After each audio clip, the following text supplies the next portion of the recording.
Urban Meyer situation, not going to dig too deep on that because don't know all the information, don't know all the facts. Going to give probably a little different angle or give us something to think about as a society. We're definitely living in a time and a generation that we need to be not just sensitive. It's one thing to be more sensitive. We need to be more vigilant in how we treat and respect women, whether it be from sexual assault or physical assault or any other type of assault. I have 2 daughters, a lovely wife, and a mom, and of course sisters and aunts and uncles. I mean aunts that I want protected. So I want to encourage us to be more vigilant, meaning not just waiting till it's reported, but when we see it, let's be bold enough and courageous enough to ask the questions. And then once we see it or once it's brought to our attention, let's do the right things. And Urban Meyer did that once, supposedly in 2009, supposedly in 2015. He did not do it. Okay. So I don't know the situation. To me, they did the right thing, putting him on administrative leave to investigate. Let's let it play out. A pretty famous coach yesterday, I heard him say on a program, sometimes when you have a heart to help people, and I don't know if Urban Meyer does, but this particular coach is known for that. And he said maybe he was trying to do the right thing. I don't know if he was trying to cover up or not. So let it all play out. And that's what I encourage us to do. Let this Urban Meyer situation play out because we can always jump to one side or the other and be wrong in doing so. Here's one other thing. This is a cautionary tale from Martin Houston. I personally, professionally, and in every area believe that a man should never physically do anything to intentionally harm a female. But let me give society a cautionary warning. We're living in a society that bombards the media that says there is no difference between males and females. We're living in a society that says gender doesn't matter. We're living in a society that says you can choose your gender. We're living in a society that says men and women are the same. But we still have these issues where it's clearly treated differently. And it should be, in my opinion, because Martin Houston still believes that there is a difference in men and women. Not men are better or anything like that, but there's a difference. That's not my issue, though. My issue is I was raised when you were taught as a man how to treat a woman. And my concern is there's a generation that's soon coming that has been told that gender doesn't matter. I had a thing the other day that had someone sent it to me, and it had on a bathroom, it had a picture of a man, it had a picture of a woman, and it had a picture that the right side of the image was a man and the left side was a woman, and then it had a handicap, and it said all-inclusive bathroom. And God, hey, listen, you can believe however you want, but the reality of it is, if you continue to tell people that there is no difference, and they don't know any difference because they were not taught that there was a difference in how to treat a lady like a lady. Where is that being taught now? Where is it that you, hey, open the door, be gentle with the lady, not because she's less than you. It's because they're our princesses, man. They're our queens. They deserve to be treated better than I treat. I mean, you should treat a woman with gentleness, with love, with compassion. I mean, you be nice to men too. Don't get me wrong, but there is a difference, and you can't tell people there's no difference, and then expect people to know how to act different. That's my concern. I'm just concerned that we're going to have a generation that's coming along that we're going to find that this is much worse. And the only thing that's going to stop that is the fact that it's now come to the forefront and it's being challenged. And I hope that that's going to make us more vigilant and more intentional on how to treat. But, James, I guarantee you can go turn on. I guarantee you can go turn on the television and it'll show. If you watch 10 shows, those shows will show. You'll see probably 3 to 4 shows where a lady physically fights a man. Not. I'm not talking about being the boss and all that stuff. Man, the greatest boss, one of the greatest bosses I ever had was a female. I mean, I would work for. If you told me, I'd go work for her in a heartbeat. So that's not what I'm talking. I'm talking about the physical showing in movies and all this thing. Doesn't seem like that big a deal. But how do you desensitize people to certain things? Through mental images and through showing over and over.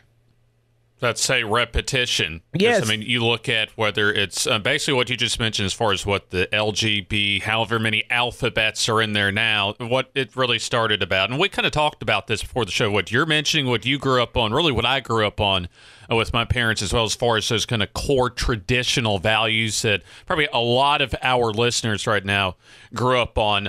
I'm at least kind of that mid-30s range, kind of that bridge between your age, what you grew up on, and what you're mentioning as far as what really a lot of our interns that come in here, kind of that late teens, early to mid-20s as well, what they're being taught by society. I mean, it's even the last few years, kind of some of those quote-unquote values have kind of changed a whole lot in a short amount of time. Yeah, and my biggest concern is, once again, a man should under no circumstances physically harm a woman. However, if you're being taught that there's no difference and you're watching it day in and day out on videos and on YouTube and all of that, and you're not taught otherwise, you don't think there's anything wrong with it. You don't see a difference. And there is, and the more that line blurs between male and female genders, I believe the more that this problem could happen. And then the question becomes, what's our responsibility?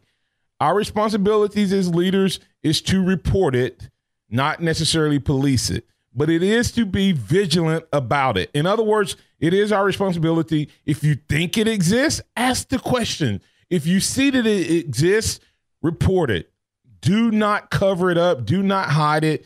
Do not let it go on. Either you confront the person or persons, and if that's where you stop it, you get agreement. Hey, are you going to report it or not? Because I don't know if this was reported in 2015 by anyone, but I know Urban Meyer is the head of the food chain, so he's going to be responsible. But if this is as widespread as I think it was, it seems like every coach every wife on the staff knew, and of course, I guess the different coaches as well. But anyway, that's my thought on that. No reason to ever physically hurt a woman. But society, be careful. If you teach that there's no difference between men and women, male and female, gender doesn't matter, there's no gender specific thing, then you open the door for this potentially to run wild and become even bigger problem. But I believe with the attention that the media is bringing on it, that may help to curve that some. But I just think we could have a problem down the road. Super Joe, what you got for me, man? What's going on, How you doing, man? All right, how you doing? Man, like the same. I know what you're talking about. You know, you feel about about a man hitting on a woman. I don't care nothing about that kind of activity neither. Now, I'm going to say about fairness. Now, I have defensively restrained a woman's hand, something like that. Yes. Locked and restrained. I have done that several times. I ain't going to tell you no story. Well, I do believe in defensively restraining a woman, not offensively. Right. Well, there's a difference between protecting yourself and stopping a woman from physically harming you. That's totally different. In terms of if a lady comes to you, you have to protect yourself. But how do you protect yourself? You know, I'm quick. I look at it like this. I'm quick enough. I believe I'm quick enough to restrain and block hand. You know, move. You know, something like that. You know, I do believe in that. But I know one incident I was going to tell you. One time, me and a girl got to argue. She was a 4th grader, I was a 5th grader. And I made both of us run off the mouth. And she kicked at me. And I blocked her foot. And she swung. I just moved my head back. And when she swung, she lost balance. I didn't throw her down. And the teacher thought he was going to give me, after he thought he was going to give me detention. He said, I want to see you at afternoon recess. I said, no, you might see me after recess, but you ain't going to see me go to afternoon recess. So I didn't hit the woman. Right. Because I told him, I said, dude, but I got to admit, when it comes down to me, my ego might get in the way. I might have to, it'd be just bull versus bull. That's the way it might just be. But, but now I'm going to say, with the Urban Meyer situation, okay, now, I don't know how well he knew about this incident, okay, about this man coach beating his wife. I don't know how well he knew about it. But here's the thing I have a problem. Okay, and now I hope he did not get up there and lie like they say he did. Now that's the worst thing you can do, is be a coach, everybody looking up to him and be caught in a lie. Because a lie, it will fall apart, and a lie will get you exposed somewhere down the late run.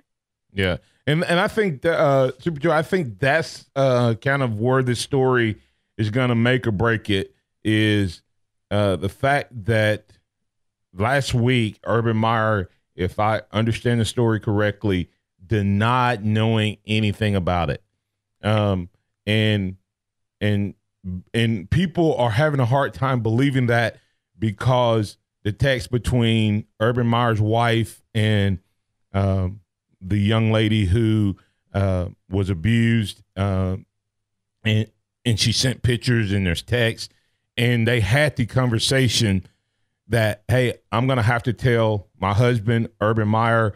She said, you should tell Urban. And with this being the second incident, it's kind of hard for people to believe that she didn't tell him, because in 2009, I believe it was, at Florida, same thing had happened. It went to Urban. Urban reported it. This time he didn't report it. So it's kind of, why did he report it one time and didn't report it this second time? Was he trying to help? Was he trying to hide? That's going to be what the investigation reveals. And if he's caught in a lie, I think Urban Meyer's coached his last game at Ohio State. And with the climate of today, he could have coached his last game for a while at any major program. I don't know if that's the case. I think it's going to be, how bad was it? How much did he know, et cetera, if it comes to that. I got to run, Super Joe. Any closing thoughts? Well, I'll tell you what I'll say like this.